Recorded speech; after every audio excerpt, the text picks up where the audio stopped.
News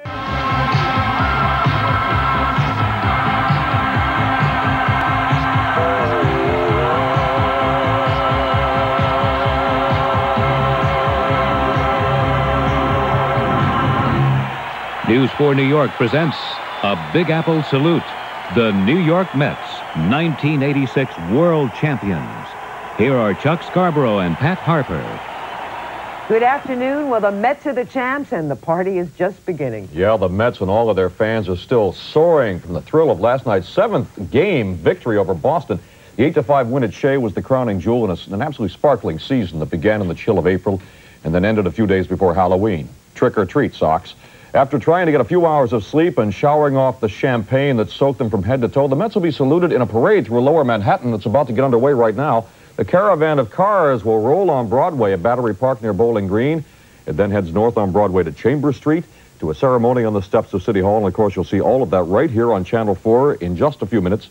Right now, Len Berman is here. And, Len, the fans just have to be dazzled right now, thinking not ahead at the parade especially, but thinking back about all of the spectacular moments about those come-from-behind wins. I mean, last night when really the Sox jumped to a 3-run lead, everybody had to figure, well, the Mets have got them right where they want them. They like routine come-from-behind victories. I know. If you'd lived through the Houston experience, as I had down in the Astrodome, and then, of course, one strike away from elimination Saturday night, it was just, you know, in fact, when you look at it, 5 of their last 7 wins, they either came from behind or won it in their last at-bat. Now, last night was no different. They trailed Boston's best World Series pitcher, Bruce Hurst, 3-0. But they had come back from being 1 strike away from elimination Saturday night, so what was a little 3-run deficit in the 6th inning last night. But the roof nearly caved in on the Mets in Game 7. Back-to-back homers for Boston in the 2nd inning off Darling. Evans and then Gedman here went off of Strawberry's glove and over for the homer. But down 3-0 in the 6th. Keith Hernandez with the big hit off Bruce Hurst, 2-run single.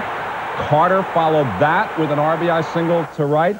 And it was tied 3-3. In the bottom of the 7th, Series MVP Ray Knight, very nearly the GOAT Saturday night, hit the big home run off Calvin Schiraldi, 4-3 Mets. Then 6-3 through 7. Then it was time to call in the cavalry because Boston scored 2 to make it close. But in the 8th inning, Darryl Strawberry broke out of his Shea Stadium funk.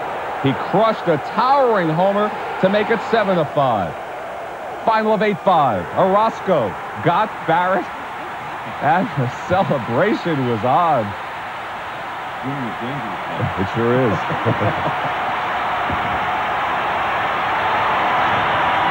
And in the locker room, a couple of comments from the MVP and the near MVP, Carter and Knight. We just had tremendous heart and willingness to win, and I'll just reflect on that. Just my involvement with these guys and just the camaraderie and the closeness, genuine closeness that this ball club has. We were just not to be denied. That's the way this ball club kept being all season, and we just felt that once we got to Boston and won 2 out of 3 there, and we were going to come bring it back home, that we had a great chance of being in front of our hometown fans, and I think our fans supported us outstandingly, and hey, we're the world champs. The final score of the game was 8-5. Years from now, people will not remember. In fact, most people today don't really care. The Baseball World Championship, once a New York fixture with the Yankees and once with the Mets, has now returned to the city after an 8-year absence. And I think that's why just about everybody you run into has a smile today. Thank you. Well, the sun finally came out to shine down on the champs, though it may be blocked out temporarily by tons of paper, which will be flittering down from the windows of offices where work is at a standstill. We have a team of News 4 reporters along that route. First, let's go to Jane Hanson. Jane.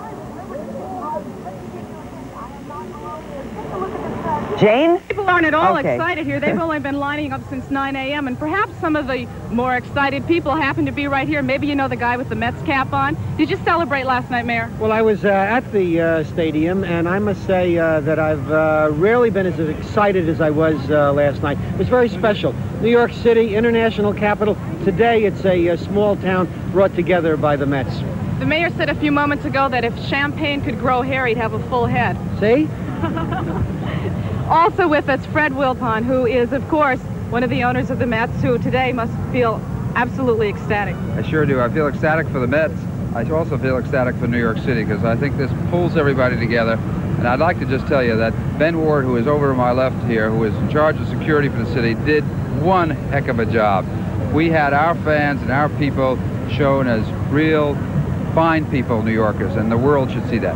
Do you know that there are already more tons of ticker tape and other things on the ground right now than there were for the Mets parade back in 1969 totally? Over 568 tons, and the parade hasn't even started? Well, I don't really know that, but I know that inflation does that to you.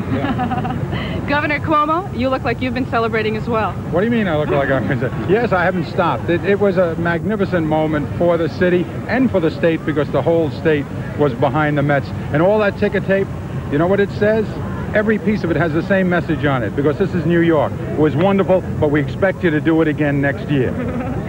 Mayor, hi, Ben Ward is the guy who made sure that New York City on television last night was celebrated as a friendly host city.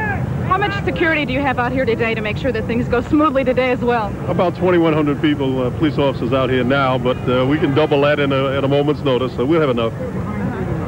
And it looks like everything so far seems to be going well. When's the parade going to start? Well, it's probably about 10 minutes from starting. This, as you know, is probably the 5th ticker tape parade that we've had since I became mayor. And it rivals, in my judgment, the one that we had for the Pope, which was very special. The love, the warmth, the affection, the goodwill. That's what the Mets are doing for the city of New York today. Is the flag flying in Boston today? Well, you know, we don't want to tread on them. They fought a good fight.